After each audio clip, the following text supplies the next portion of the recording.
Hello, everyone. I'm Dr. Carmen Puliafito, and I'm here today with Dr. Michael Singer.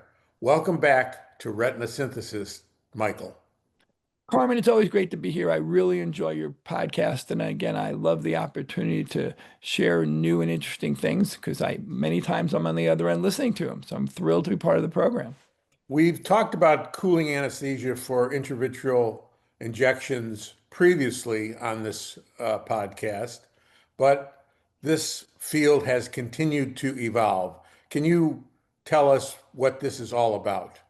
Sure. So interesting, we think about this as from an idea to an approval, right? So one of the things we know is we have different ways to numb the eye, right? We can numb the eye using drops, we can use gel, we can use subconjunctival anesthesia, and there's obviously both a time element to this and a process element and a patient comfort element. And again, the current therapies have pluses and minuses, but some people still obviously get traumatized by the process of going through the anesthetic process, the getting involved with the antiseptic process as well. So all these things become really complicated. And we always want to, and over time, if you look at the corneas of these people who have had drops or gels or subconjunctival anesthesia, you can see some corneal toxicity as well.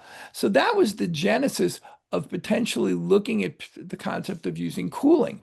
Cooling's been around in other fields for a long time, and there have been other studies that show in skin procedures and other procedures, especially like if you look at people who get Botox, they use cooling. They put ice packs on it or lidocaine gel. So again, there's been some use of cooling in other fields that are related to intravitreal injections about being around the eye, but this is the first time really trying to use cooling in the eye. And the device is basically a cool gun. And what it does, it rapidly anesthetizes the eye through precise cooling technology. It works in less than 45 seconds. And the hope is that the patient's going to have a better comfort experience and less toxicity of the cornea from the different ointments and gels that we use. So what they did was they did some rabbit studies to make sure they could find the right amount of cooling over time, and they did 40 treatments, and they showed that essentially there was good enough cooling and there wasn't tissue damage, because those are the things we were worried about. If you freeze and thaw, you might have tissue damage. It's not like you in cryo. We think of cryo as being something it's um, very permanent and very damaging. This is much shorter time, not as deep of cooling, but enough to control the process. And they ran a bunch of different cooling studies, and what they wanted to, they did questionnaires and they did different types of cooling amounts, and they realized that 15 degrees centigrade at 10 seconds seemed to be the right amount of time with terms of controlling enough of the anesthetic component without causing any significant damage. So what they did was they did 15 degrees Celsius at 10 seconds, like I said. They ran these studies and they showed value. So they ran something called the Cool 3 study. And what the Cool 3 study essentially did was compare it to traditional medicine. The interesting thing was, patients did feel definitely thought there was value to the process. The FDA did give it approval, but they did say it has to be people who have allergies to lidocaine. What's interesting thing to do in the Cool 3 study, the average pain score was about 2.1 versus about 1.5 with the lidocaine, but it was non-inferior, and it basically was enough to get it approved because it didn't cause a lot of damage. We have used the Cool technology in our clinic, and for the right type of patients, it has done really well.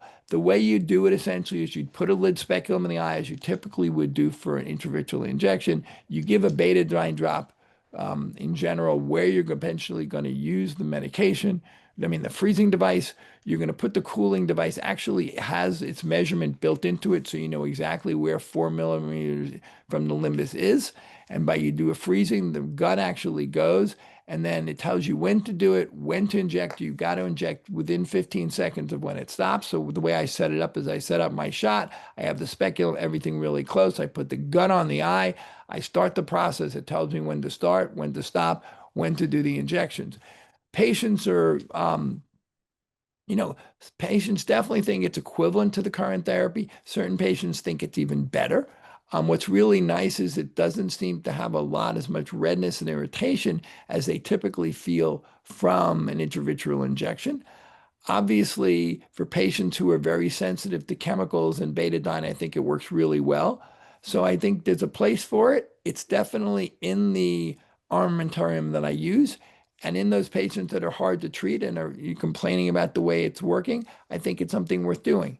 It is available from the company, so you can definitely buy the gun and they come in these little tips that are similar to the Tonopen covers that you put on top of them.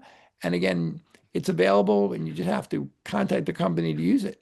But I think it's something else we need to use when we think about our hard to treat patients who don't seem to accept the way that we use either topical or subconjunctival or viscous lidocaine.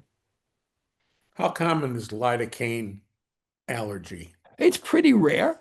And I think, I mean, the lidocaine allergy is what is put on the FDA. I think, you have people that have, it's a relative contraindication. The people who have irritation after injection or feel, lots of hypersensitivity, I think could particularly fall into that lidocaine allergy classification. So you're saying this is a good approach for patients who are experiencing irritation after topical anesthesia. Topical or subconjunctival, yeah. You've got these people that are hard to treat that say, look, the process that I feel that after you did the shot, whether it's the combination of betadine and the lidocaine, or just that it really irritates me, or, the eyes get really, really red. Some of those people you want to try on it. Will it work in everybody? That I can't promise you. But again, for people who are willing to give it a try, I think a good percentage of people will prefer it over the conventional therapy. But again, this is a good percentage of people in that population that typically complain of having the injections due to the anesthesia. So you've got 15 seconds after you apply it to do the injection. Yep, Uh, and you put a drop of betadine in to start things off, but right. no topical at all. No, I put a topical, I do Paracaine, then I put in a drop of betadine, then I do the freezing. Okay. I actually put a little bit of betadine right before I do it with a Q-tip as well. And then I can go right through it. But a lot of people will just basically put the betadine, do the freezing, and go right from there. So so using the proparacaine is optional. I would use Paracaine it's really the Paracaine is to basically give anesthesia for the betadine more Hmm. than the injection, right? You put betadine in the eye, it's very toxic. So I put a drop of piperacane, then I put a drop of betadine in, right? And then I do the freezing, and then I'll put a little Q-tip betadine, but you don't have to, right over that area, and I'll shoot right in. I use the Q-tip just to basically a little for contraction more than anything else. So it's a betadine soak lidocaine, betadine soaks cotton tip applicator. Other than cooling anesthesia, can you discuss your intravitreal injection technique? So that's another interesting concept. So again, I've spent a lot of time looking at intravitreal injections, and one of the things I learned, they did a study a number of years ago looking at the nerve fibers, and what we realized is that, typically I survey people when I give in talks all over the country about where people inject, and a lot of people inject either supratemporal or infratemporal. The interesting thing is when they looked at where the nerve fibers were the lowest, it actually was superior nasal. So posterior nasal potentially has the least amount of nerve fibers. What I'll do is depending if my patients are pseudophakic, I actually inject them superior nasal. And I have a technique that essentially I put the needle on the eye and I try to get as perpendicular as possible. And I do use gel on a lot of people. You don't need to put pressure in it. You basically has to do with the fact that pressure is force per unit area. So if you think of a high heel versus a flat toe, when you go from the flat toe, if you weigh a certain amount and you go to a high heel, the amount of pressure in a given area actually is much higher when you're on the high heel. That essentially the same thing with the bevel of the needle. If you put it essentially perpendicular, what will happen is as you start rotating it up, there'll be a point that it goes through. I only do it in pseudophakic patients because I'm always worried about potentially causing cataracts when I go superior nasal. But this technique is very efficient. I had a poster on it on ASRS, which shows value to it. But again, it's just another option for people to try to decrease pain. I will tell you that it takes a little more time from the doctor. So when I'm running behind, I'll use it. But if you have lots of text, you're more likely to use a Pledget or subconjunctival anesthesia, depending on your point of view. But what I have learned is that when people give injections, it's all over the map. I mean, some people use speculum, some don't. So it really is an interesting process overall that's constantly evolving, and there's not one right way to do it. And what do you do for antisepsis?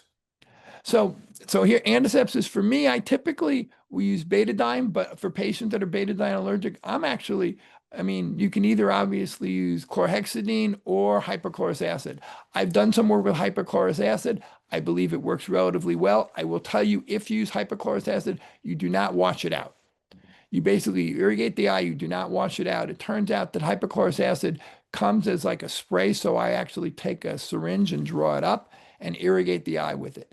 The studies actually, the funniest thing, the highest risk of bacteria contamination is when you rinse out the eye, believe it or not.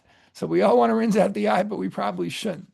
The problem is the reason we rinse out the eye is with betadine, you don't want the betadine to stick around.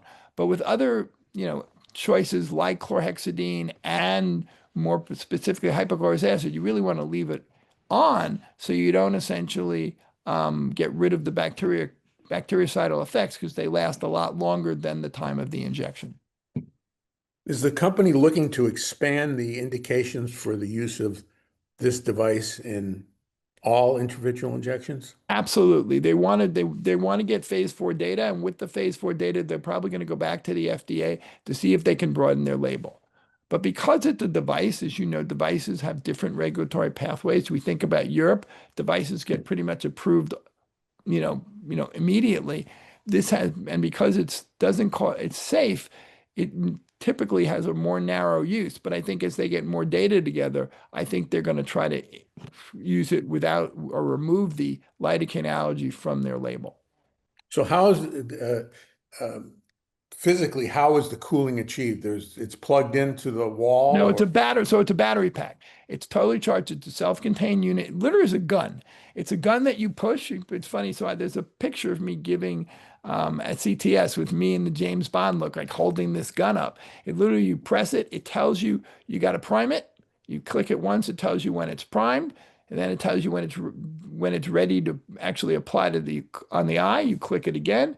You apply to the eye, and then it basically tells you when to stop, and then you inject. It's totally self-contained. It literally has an instruction thing on it with little tones to let you know when to do it as you go through it. Their salespeople are really good about this. I mean, if it's something you're interested, I would call up the OcuCool people. It's called Recens Medical, RECENS Medical, and talk to them. They'll be happy to demonstrate it. And again, I think there's a place for it in your armamentarium, but again, this is for the high need, hard to treat people. It's not for regular rank and file.